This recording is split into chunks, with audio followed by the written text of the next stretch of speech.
Coming up today on the Nick Craig Show, HUD, Housing and Urban Development, is demanding that all public housing officials check for undocumented immigrants. We'll also talk about a looming government shutdown. All of that coming up.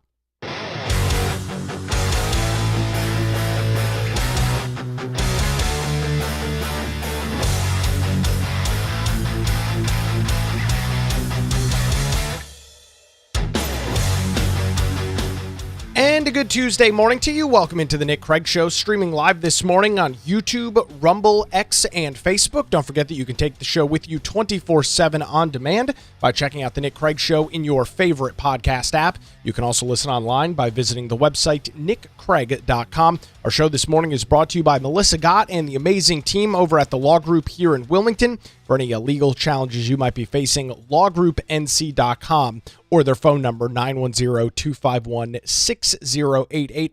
We'll hear more from them coming up a little bit later on in the program this morning. Early on in this Trump administration, the second iteration, Trump 2.0, as many people call it, there was a very coordinated effort, and it was in large part led by Elon Musk, who was very involved in the early days of the second Trump administration, to root out waste, fraud, and abuse within the federal government. And this is something that I would have assumed would have been applauded by everybody. I don't know why you, as a American citizen, an American taxpayer, somebody that sees your paycheck every 2 weeks or every week, depending on your pay schedule, with copious amounts of money being taken out, given to state, federal, local municipalities, I don't know why anybody would not be in favor of rooting out waste, fraud, and abuse. But as we continually see with anything that the president mentions, anything that those on the right mention as something that needs to be done, you get immediate pushback from those on the political left. Now, DOGE, as it was originally spun up, that was the Department of Government Efficiency, is not exactly the same of which it was before. Elon Musk had kind of an unsanctimonious breakup with Trump. Seems like maybe that relationship is healing. Musk seems to be getting more politically engaged again, indicating that he is going to be backing Republicans in the midterm elections coming up later on this year. But when you look at the mission of DOGE, when you look at the objective of cutting out waste, fraud, and abuse, this is something that needs to be tackled and never should have gotten into the position that it is. The president made some interesting comments last week in Davos when he was at the World Economic Forum. I'm just paraphrasing his quote because I don't have it in front of me. But he was talking about how essentially if you cut out all of the fraud, all of the waste in the federal government, you would immediately balance the budget and you wouldn't even have to worry about any sort of economic growth. And while he might be embellishing the truth a little bit on that, I think his general statement is pretty spot on. I think the concept and the idea that there is so much bloat, which you could also attribute as waste. There is so much fraud and there is so much abuse within the federal government that, of course, a lot of that trickles down to state government and local governments, that if you got serious about that stuff, if you really took a large amount of effort and you really started grinding down on that issue, you could save the United States and the U.S. government, which thereby for saving the federal taxpayer, you and I, hundreds of billions of dollars potentially over a span of time. And so I caught an interesting article and an interesting push now from HUD. That's the Department of Housing and Urban Development, which has existed now for decades, how they are once again calling on public housing authorities across the United States to verify citizenship. Now, when I originally caught the article, my gut reaction was, well, HUD must already be requiring this, right? These local housing developments, public housing authorities, of which exist all throughout the United States, they receive the vast majority of their funding from HUD, from the federal government, pass through from you and I, the federal taxpayer, that this must already be done. And it is. one of the requirements to be eligible for a public housing authority being eligible for payments from HUD is that you are, in fact, a U.S. citizen. So you might be asking yourself, well, why are you bringing this up? What's the topic here? What's the issue? Well, a recent audit conducted by the Department of Housing and Urban Development found that nearly 200,000 tenants across the United States require eligibility verification.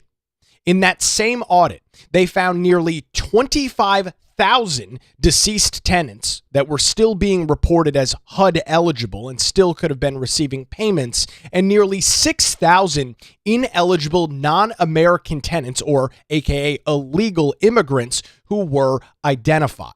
Now, this was not a full sweeping audit of HUD, but as you see with many audits, you kind of take a snapshot, you take a sample of data, and you start going through it. And then you can kind of from there extrapolate out what some of those numbers might look like. All of this following an audit conducted by HUD and the Department of Homeland Security. And so you once again put yourself in a situation where you have to ask yourself, HUD members, all of these public housing authorities, the individuals that are eligible for HUD, they are required to provide citizenship eligibility and citizenship requirements when applying for HUD. Yet somehow in this audit, they found, and again, this is a relatively small sample, found nearly 6,000 ineligible non-American tenants that are receiving federal taxpayer dollars either directly or severe subsidies from a public housing authority across the United States. So you've got something that is a requirement that is supposed to be followed. It's not negotiable. This is not you can choose whether, if you're a public housing authority, you get to choose whether or not you verify citizenship. No, this is something that is required by the federal government. From the best of my research, this goes all the way back to the 80s, when HUD made these citizenship things required for eligibility. This is not something new. This has been on the books, from the best of my knowledge, for the better part of 45 years now. Almost 46 years here in 2026. So it's not new. It's not negotiable. Yet there are thousands, potentially tens of thousands of individuals that are collecting these benefits from HUD that are not legal U.S. citizens, therefore are not eligible from HUD or public housing authorities according to federal law. So I've got two different articles on this. One of them is from the Epic Times. The other is from the New York Times. And it's interesting to note in the New York Times article, as you can imagine, it is a very negative piece. They immediately bash Scott Turner, who is the head of HUD. They write in their article, Scott Turner, a former pro football player whom President Trump picked to lead HUD. Why is that necessary?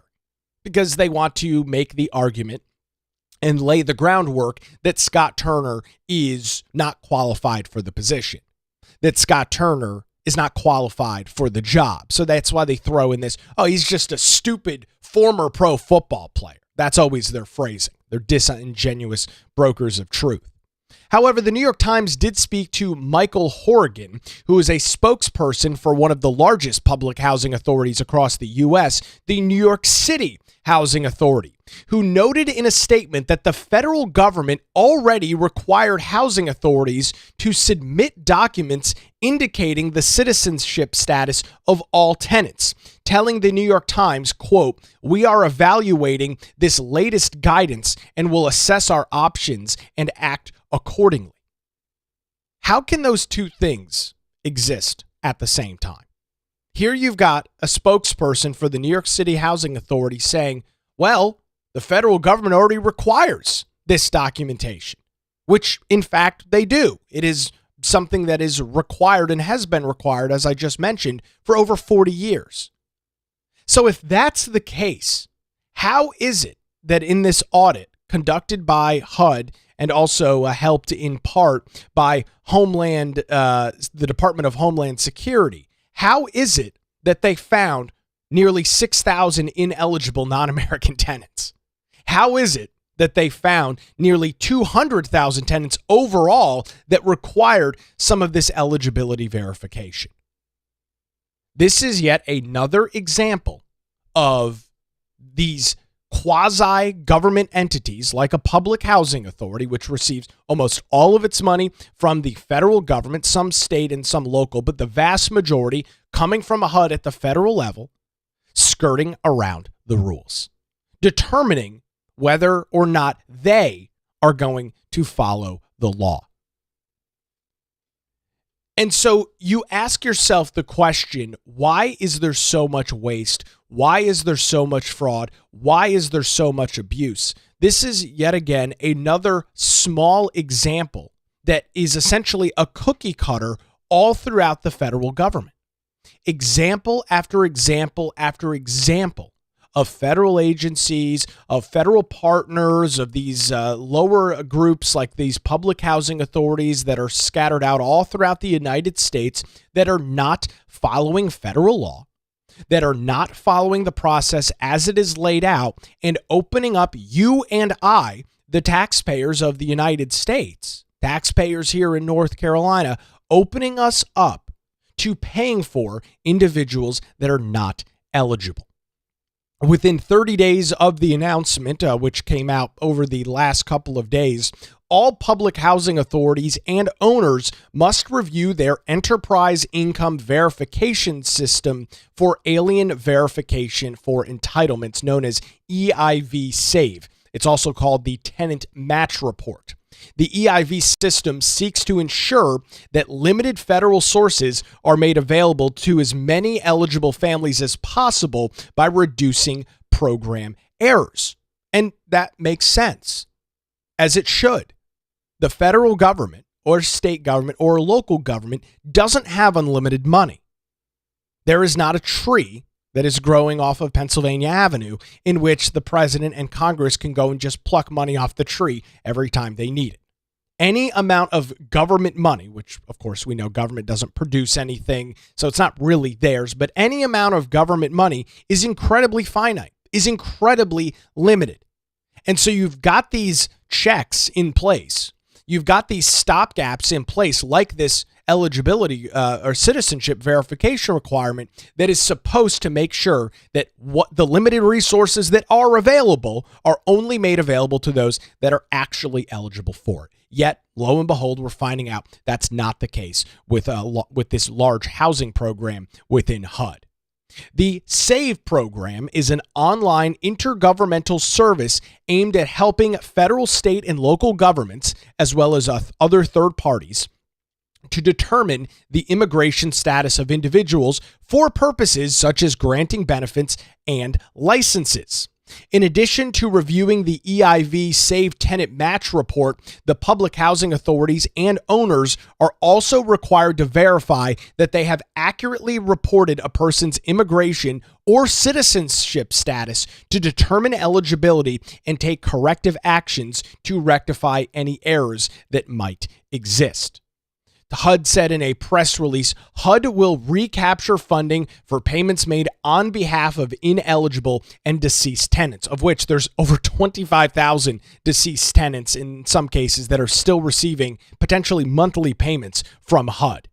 HUD Assistant Secretary of Public and Indian Housing Ben Hobbs said the decision to verify immigration eligibility of all HUD-assisted households is a major step towards ensuring that American families are prioritized while also eliminating, once again, waste, fraud, and abuse. Hobbs went on to say that there are hundreds of thousands of American families. This is important. Listen to this. There are hundreds of thousands of American families that are currently on housing wait lists across the United States. So you've got law-abiding, tax-paying, legal U.S. citizens, whether they were born here or followed the process to become a legal U.S. citizen, that are on housing wait lists from these public housing authorities that receive their money from HUD all over the United States. And some of them may have been on wait lists for years. Meanwhile, you've got individuals in these public housing programs that are not legal U.S. citizens, therefore are ineligible for those benefits. With Ben Hobbs saying it is essential to ensure that those limited resources only go to eligible families. All of this is a follow-up on President Donald Trump's February the 19th presidential executive order, which reads as follows: ending taxpayer subsidization of open borders. The declaration ordered heads of executive departments and agencies to identify all federally funded programs that enable illegal immigrants to gain public benefits, as well as take necessary actions to end such activities. The Trump administration, according to a declaration, it reads, the Trump administration will uphold the rule of law, defend against the waste of hard-earned taxpayer resources, and protect benefits for American citizens in need, including individuals with disabilities and veterans. That's the declaration signed by the president back in February of last year. Almost a year ago, he signed that executive order. And so, how does something like this happen? I read through the New York Times article. I mentioned I've got these two different articles, and of course, they are incredibly skeptical. They are not a fan of how this is going down. They, of course, on the left, are in favor of this waste, of this fraud, and of this abuse. Why? I think there's a couple of ulterior motives. I think a lot of the waste and fraud that exists in federal government, a lot of that is spun around and given to these NGOs, these left-wing nonprofits, these groups that fund these far-left agitators like you're seeing continually on the streets in places like Minneapolis, Minnesota. There are very clear documents of USAID and all of the money that was essentially being flushed through that agency to different groups and then fed back to the United States so that all of these left-wing nonprofits could receive millions upon millions of dollars a year, in some cases tens of millions of dollars a year from you and I, the taxpayer. And so the left has a vested interest in keeping some of this stuff alive. It has been a very busy year, 12 months, for this administration. President Donald Trump has done a lot. I would argue that one of the most influential things that he did was cutting the knees off of USAID, just completely wrecking that agency. And it's not because the United States does not have compassion. It's not because the United States doesn't care. It's not because the United States doesn't want to help individuals. But we have seen, once again, the generosity of the United States be taken advantage of. We as a nation, we as a people are incredibly generous. In the aftermath of natural disasters, people from all over the country pack their things and deploy themselves and help. The U.S. taxpayers provide, not through their taxes, but privately, hundreds of millions of dollars, billions of dollars a year worth of donations to charities and groups and nonprofits all over the United States. We are a very generous people. At the same time, we can be generous and also be very frustrated and say we are done with individuals that are taking advantage of the system. We are done with individuals that are gaming and scamming the U.S. taxpayer for their own personal benefit. We're not for that. We don't stand for that. We're not in favor of that, and we don't support that. And to the president's credit, he has done a masterful job at calling this stuff out. Ending USAID may be one of the president's most impactful decisions that he has made in the Oval Office, and depending on how the rest of his term goes, could be one of the largest things he does the entire time. It's major. It's massive. And it has put these left-wing nonprofits, these left-wing groups that have been getting rich off of you and I, it has put them on their back foot. And it's about freaking time. It was never necessary. Some comments coming in on our Rumble live chat this morning. Leslie says, take away housing, healthcare, and food stamps, and illegals may be incentivized to self-deport now at $2,600 per person. When I was reading, I came across this story yesterday afternoon as I was perusing the internet and prepping for this morning's show. And it was just another example where your jaw just hits the floor. And I had to start researching. Originally, I thought, oh, well, it's obvious that HUD and the Housing and Urban Development hasn't required citizenship verification.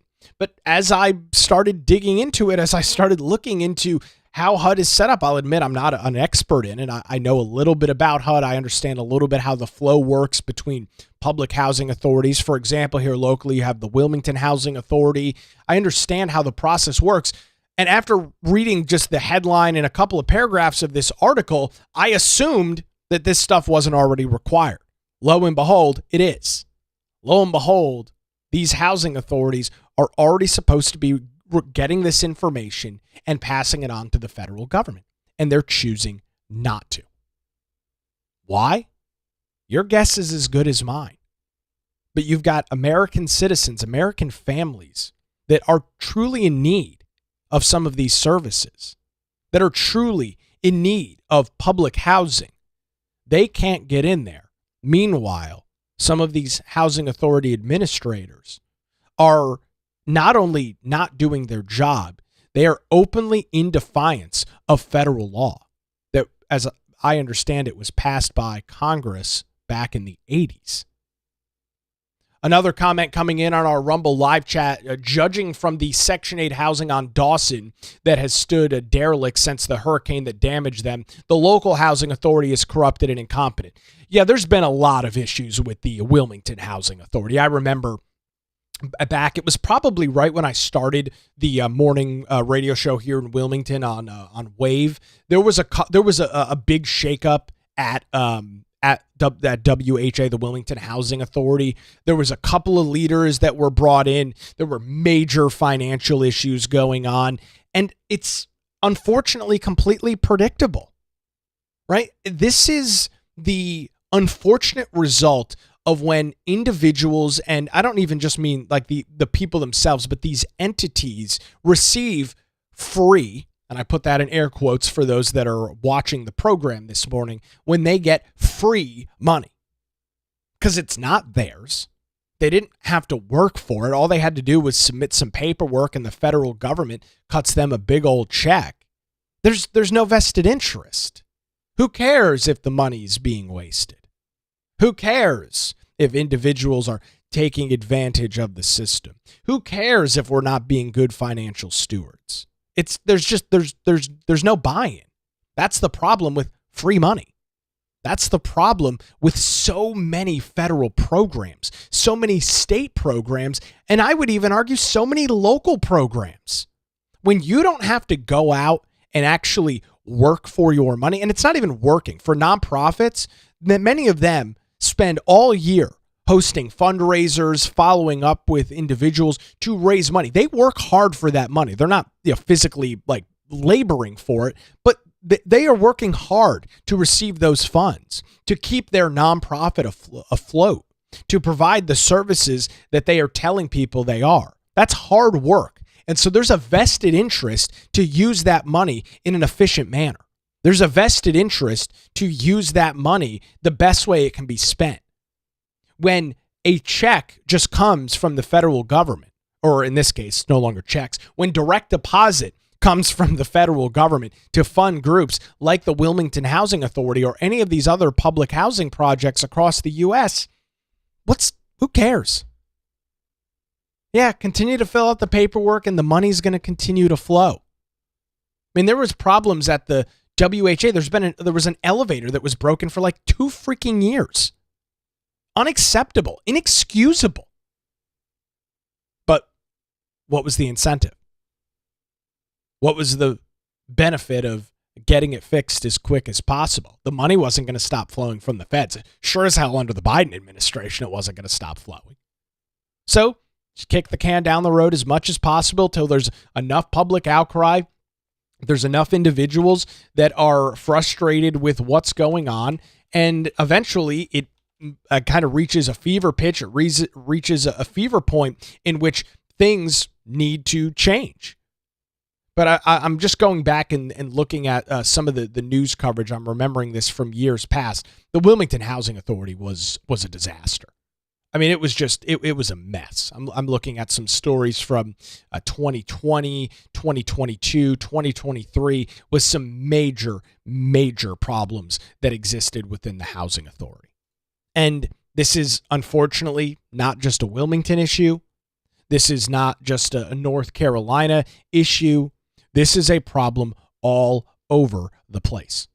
You had the CEO resigning of the housing authority back on August 5th, 2021, for a litany of issues and a litany of problems that existed. The Wilmington Housing Authority was struggling major financially, big time problems existing, and it is unfortunately very predictable. And so, comment coming in, there's no way they're going to enforce these new rules.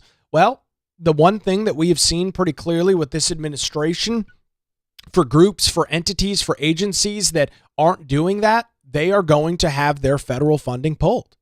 And so I'm not going to sit here and guarantee you anything, but if these public housing authorities are told, you need to send in all of the required citizenship documentation, all of the required eligibility documentation, and these groups like the New York City Public Housing Authority gives the administration the middle finger, don't be surprised in the slightest if Trump says, okay, well, or Scott Turner says, well, no more funding for you. We're cutting your funding. And it's the only way to get these people in line because the bureaucracy just continues to roll. There's no insight on any of this stuff. Nobody cares. Documentation is half-assed and put together. The checks and the direct deposits continue to flow. It's not until this audit is done under the Trump administration that we find out, oh, hey, there's 200,000 people sucking down money from the federal government each and every month. Public housing authorities that are blatantly ignoring the law, and nobody's doing anything about it. A miserable situation, unfortunately one that is not surprising and is the unfortunate reality of free, quote-unquote, federal money. So this was just announced on Friday. I haven't seen really a lot of news coverage on it at all. That's why I brought it to you this morning, because it is, kind of building on, and there's been a lot of fun poked at the right by those on the political left that DOGE was a disaster and that this administration is not actually serious about waste, fraud, and abuse. This was nothing more than some gaslighting tactic. Well, ladies and gentlemen, this is the rubber meeting the road. This administration, people like Scott Turner, are serious about this stuff. And if these groups can't get their act together, they're going to have their federal funding cut, and they should. That's how this process is supposed to play out. We have got our monthly hangout coming up this week. Hopefully you can join us coming up on Thursday. That is Thursday, January the 29th. For our Nick Craig Show monthly hangout, we'll be chatting politics, culture, and the news of the day. All of that 7 o'clock Thursday night on Zoom. You can get access to that by visiting our Patreon. It's patreon.com/Nick Craig. You can get access to daily show notes and more. That is available there as well. Patreon.com/Nick Craig. You can also check it out on the website. The link there at nickcraig.com. Before we grab a quick break, I want to tell you about the Law Group here in Wilmington and thank them for their continued support of the program and remind you that when legal challenges arise, make sure you put your trust in the Law Group. Since 2003, their experienced attorneys have provided high-quality, affordable legal services across eastern North Carolina. Back in 2020, I used the Law Group Melissa got and her team when I was navigating my home purchase, the real estate transaction. Phenomenal experience with Melissa and her team. They got all of my questions answered and helped me through that process as a first-time home buyer. And I want to remind you that their dedicated team ensures that your questions are answered and any issues that do arise are resolved as quickly as possible. Great news, folks. They're located in downtown Wilmington and just a phone call away at 910-251-6088, or you can visit them online at lawgroupnc.com. Give them a call, 910-251-6088, or their website, lawgroupnc.com. The Law Group, experience and dedication you can rely on. We appreciate the Law Group and their continued support of the Nick Craig Show. So coming up on Saturday, the end of the 31st, Saturday into Sunday morning, the federal government is set once again to shut down. There is some movement ongoing in Congress right now. I'll preview what that could look like as we get towards the latter part of this week. That coming up after this as the Nick Craig Show rolls on a Tuesday morning, streaming live on YouTube, Rumble, X, Facebook, and available 24/7 wherever you get your podcasts.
Welcome back to the Nick Craig Show. Thanks for spending part of your Tuesday with us. And our favorite topic is rearing its ugly head once again. Coming up later this week, you'll start to hear the conversation maybe a little bit later on today into Wednesday, Thursday, and Friday. The federal government is once again looking at a major shutdown. This would be the second government shutdown in a span of just about 4 months, this time due to disagreements over federal funding for immigration and custom enforcement. Now, you'll remember there was a 43-day government shutdown, the longest ever in U.S. history, back last year. It ended in November of 2025. And at that time, the federal government was shut down because Democrats could not come to the reality that Obamacare has been and was always and continues to be a complete and total unmitigated disaster. Their phenomenal system, which has got their hero, Barack Obama's name, literally baked into it. Yeah, now they call it the Affordable Care Act, but for the longest time, it was called Obamacare because Obama and the Democrats are the only ones that care about you. Obamacare was continually propped up by federal subsidies. It was originally pitched to the American people as a way to make healthcare more accessible and more affordable. It is not more accessible, and I can promise you, as a firsthand user of the Affordable Care Act, a firsthand user of the healthcare exchange, it is definitely not more affordable. It is incredibly expensive. The quality of the care sucks. It's a miserable system. Democrats set it up like that. That was always what was going to happen with it. That's why Republicans rallied so hard against it back in the 2010, 2011 timeframe when it first came into law and was passed by Democrats at the time. It was always set up to fail. And the only reason that it has continued now for going on 15 years is because the federal government every single year has done major subsidies to keep the program afloat, which unfortunately, going back to what we were just talking about with housing and urban development, HUD, is another example of government waste. If you, as the federal government, have to subsidize a system to keep it afloat, there's something very wrong, right? No business operates like this. If businesses are taking big time losses on something, they very quickly figure out how to alleviate those issues. They either, if it's maybe a division that's not producing anything, they shut it down. It's unfortunate. Yeah, people get laid off, people lose their jobs. It's very unfortunate. Don't get me wrong. But no business can operate at major deficits year in and year out. If they do, they close their doors. They file for bankruptcy. They get acquired by somebody else. It's not sustainable. You, as an individual, your family, if you are in the red every single month with your personal finances, you are putting yourself into a situation where you are may eventually have to file for bankruptcy. It's not sustainable. You can't do it. If you spend more than you take in every month, you rack up major amounts of debt until eventually the debt man comes calling. It's not sustainable. Yet we have watched now for 15 years, Obamacare, the Affordable Care Act, continue to run just like that. Because Republicans, for many years now, have never had the courage to rip the Band-Aid off, no pun intended. We finally saw it this year. And it hurts. Don't get me wrong. The federal subsidies, I'll admit, they were nice. It was great to take advantage of, but it's not a sustainable system. So that's what the 43-day government shutdown in 2025 was over.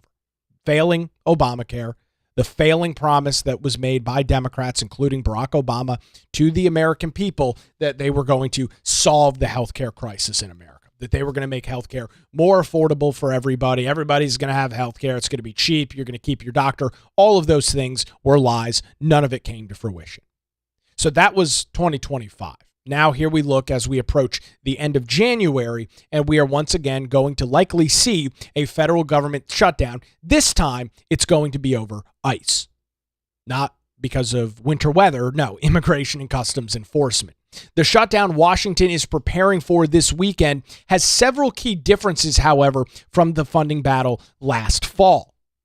Unlike the controversy last year, the latest looming government shutdown would only be partial and stem from unexpected unrest in Minnesota, as key Senate Democrats in the last couple of days who proved critical to ending the last government shutdown have announced that they will not aid the Trump administration this time around in backing the Department of Homeland Security's funding bill for ICE.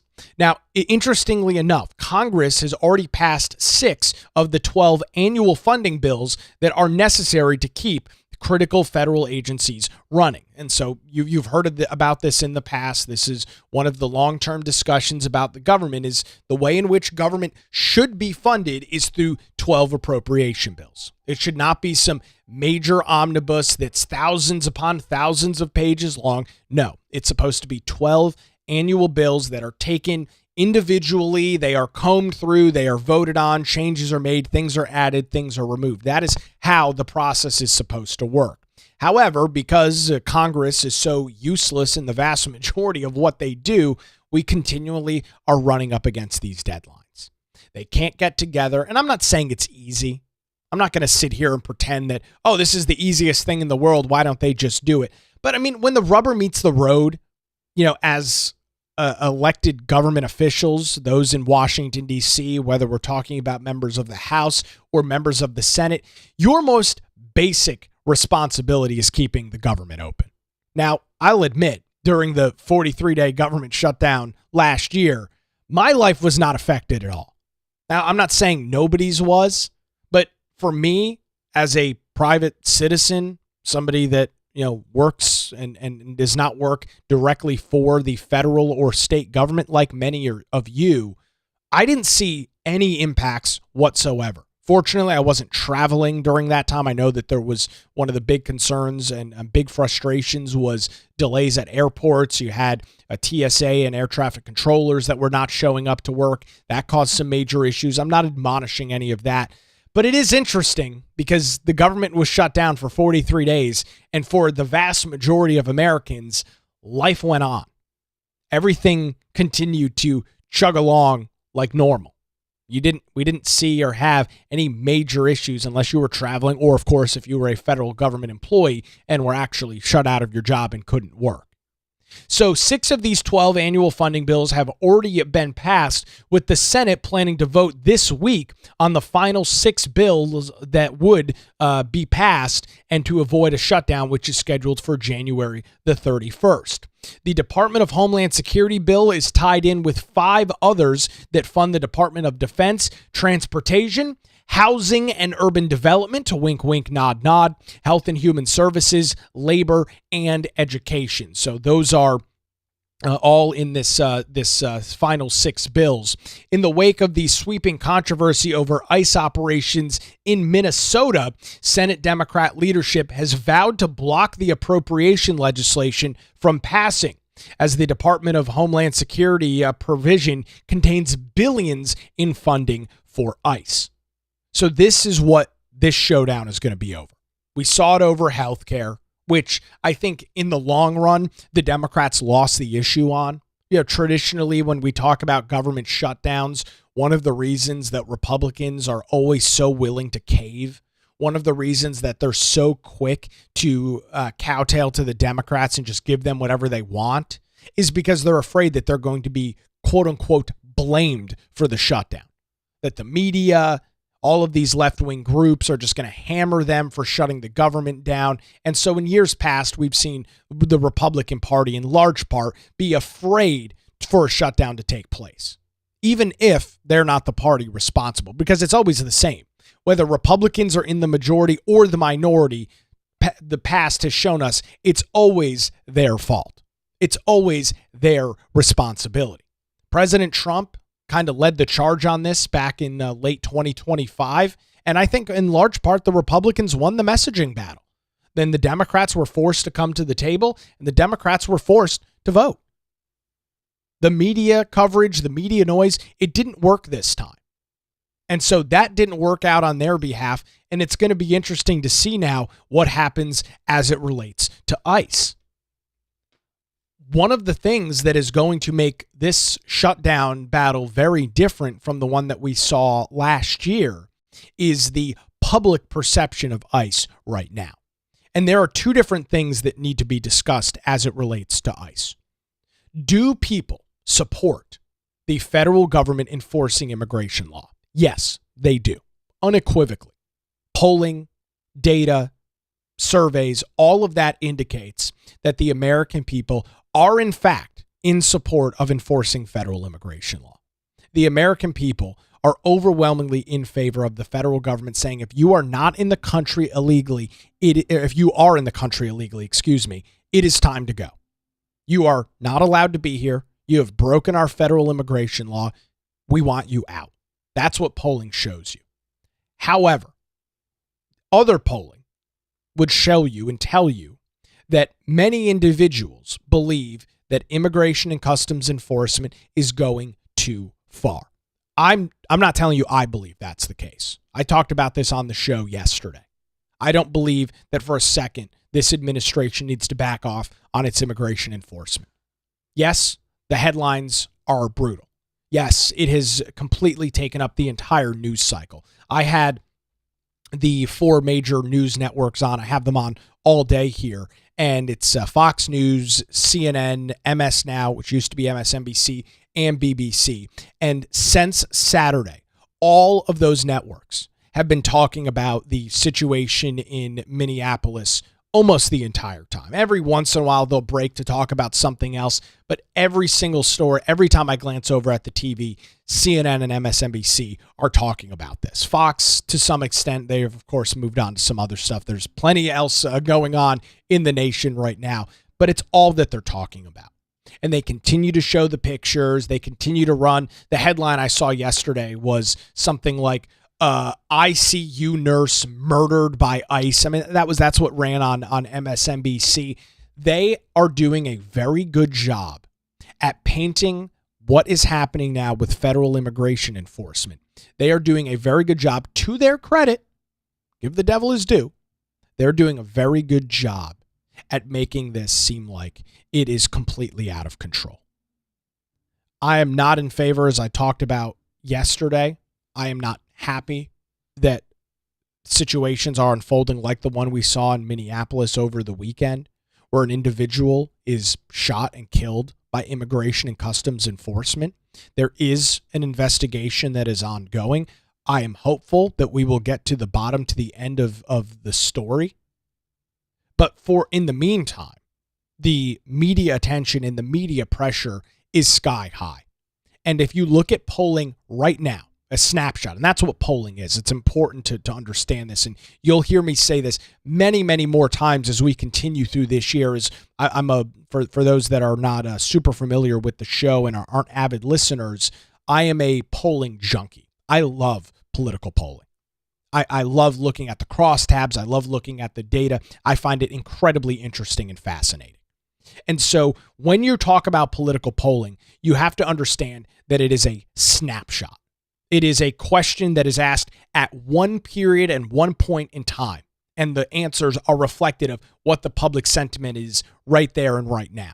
And so when you've got a situation like the one we saw this weekend in Minneapolis, right now, the public perception on ICE and immigration is at its lowest it's been since the start of this administration. Because people genuinely don't want people killed. They don't want people put into harm's way. They don't support that. I don't support that. You don't support that. And because the media, this frenzy that is going on right now with the media, where they are claiming that ICE is out on the streets when you've got Democrat politicians like Tim Walz and others claiming that ICE is out there executing people in broad daylight. That, of course, is going to make the public perception and the public sentiment very negative on immigration enforcement across the United States. And it's no surprise. It's exactly what you would expect. And so as this battle continues to play out this week, and you're going to start seeing it over the next couple of days, the Democrats, from a PR and from a media standpoint, they actually have the wind to their back, which is where you'd want it.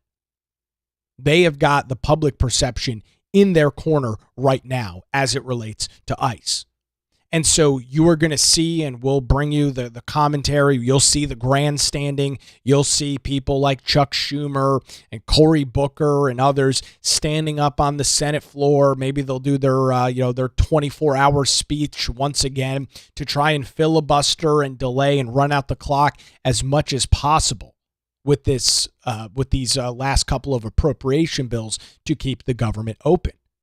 And one of the other major differences between the one that we saw last year, that being the government shutdown, is this is only going to be a partial shutdown.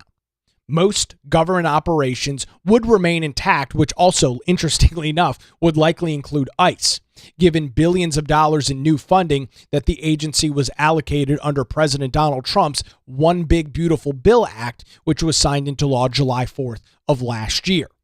So that is the sweeping difference from the full shutdown. Over what we saw in the fall, 670,000 federal employees were furloughed, while about 730,000 other workers worked without pay, according to the Bipartisan Policy Center. However, that is not what you are going to see this time. So you're going to see a real PR battle with this one.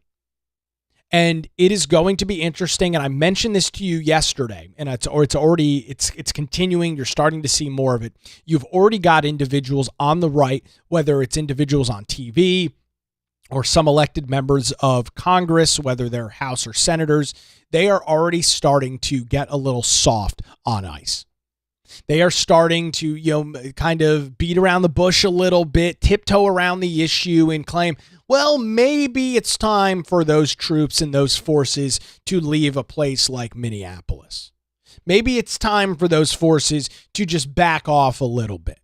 You're already starting to see the cracks in this. And I can promise you, if this battle plays out the way that I think it will later this week, and it's likely to do so, it is going to be very interesting if Donald Trump, who was able to keep the Republicans together on the shutdown in 2025, who was able to continue messaging the issue, hold the Republican Party together and not allow it to fracture and give the Democrats what they want, does he have the political stamina to do that with this shutdown? Does he have the political stamina to do so once again with all of the negative PR, with all of the negative press, and all of the negative attention that exists right now? I don't know that the answer is yes. I'm not saying that Trump is not a masterful messenger. I'm not saying he's not capable of doing it, but I would suspect that these members of Congress, obviously the Democrats aren't going to vote for it. The question is, how many Republicans will peel off in the Senate? I would suspect that number is greater than 0. There will be at least one, if not a couple. And it will only take a couple for the Democrats to get what they want. Yes, Republicans have the majority. Yes, I think the Senate leader, the majority leader in John Thune is capable of negotiating a deal, but the Democrats are not going to move on this issue. This is a major rallying cry for them and their party right now. They feel like, and in some respects, they do have the wind kind of towards their back. It is blowing in a good direction for them right now. Can the Republicans stay together?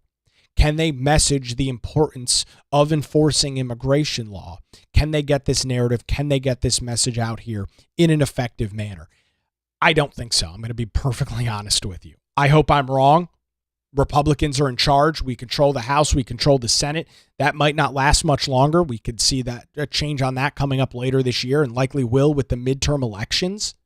And so if there's ever an opportunity to continue to get things done, the runway is shrinking day in and day out. We are only getting closer to November of 2026. Yes, it's still far away, but it takes government a long time to do things. And so that runway is shorter and shorter each and every day. So you'll likely see more media coverage of this in the coming days. I wanted to kind of preface this and lay this out. We'll likely get into it later this week, depending on what happens. But just kind of forewarning you, that is the situation that we are likely to see coming up here in the next couple of days, due to the fact that I just don't know that Republicans have the political stamina to fight back against this right now. I think the media has done such a masterful job at turning this into the worst possible situation that has ever existed. They have been able to, and let's be clear about it. The graphic images aren't great. They don't help. I'm not oblivious to that fact. But they've done a really, really good job at making this situation exist in the way in which they want, for their own political purposes, for their own political agenda.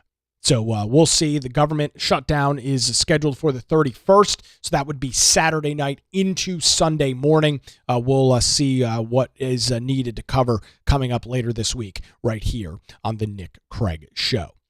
One thing I want to pass along to you this morning as well. We are once again looking at the possibility of some winter weather across southeastern North Carolina. I saw a chart earlier this morning, and I'm trying to see if I can find this and pull this up again, because it showed the possibility of some winter weather, the possibility of some potential snowfall or ice. I can't seem to find it right now, unfortunately, but there is a greater than 0% chance of some of that taking place over the weekend. So keep that in mind. I don't think you need to be panicking or rushing out to the store to purchase products or anything as of yet. But keep in mind, if you're going to be out and about over the next couple of days, if you're going to the grocery store anyway, it might not be a bad idea to make sure that you've got some stuff prepared. If you're going to be out and about, I don't know that I'd rush to the store to do it now, but it doesn't hurt. So keep an eye on that, and we'll watch that as the situation continues to get closer. Here's the graphic I was looking for. This is from This is from social media here, showing the different kinds of tracks with a system like this, the possibility of a couple of different situations playing out. This track 1, which would be the closest to the coast, would allow all types of precipitation. Could be looking at freezing rain, things like that. If it goes a little further out, you would see the possibility of snow being a higher possibility. And if it tracks the furthest way out, track 3, it would be off the coast, and you wouldn't see any precipitation. However, it is going to remain brutally cold. So keep that in mind. We'll watch it throughout the next couple of days, and I'll bring you the latest as soon as it starts to really come into picture right here on the Nick Craig Show. Again, quick reminder, we are going to be meeting up this Thursday evening, 7 o'clock, over on our Patreon for our Nick Craig Show monthly hangout. You can get access to that over at patreon.com/Nick Craig. You can also find that link over at nickcraig.com. Look forward to chatting with everybody as we do each and every month as part of the Patreon perks right here on the Nick Craig Show. That is going to do it for a Tuesday edition. Thanks to the Law Group in Wilmington for their continued support. Visit them online at lawgroupnc.com or give them a call, 910-251-6088. The Nick Craig Show streams live weekday mornings, 7 a.m., YouTube, Rumble, X, Facebook.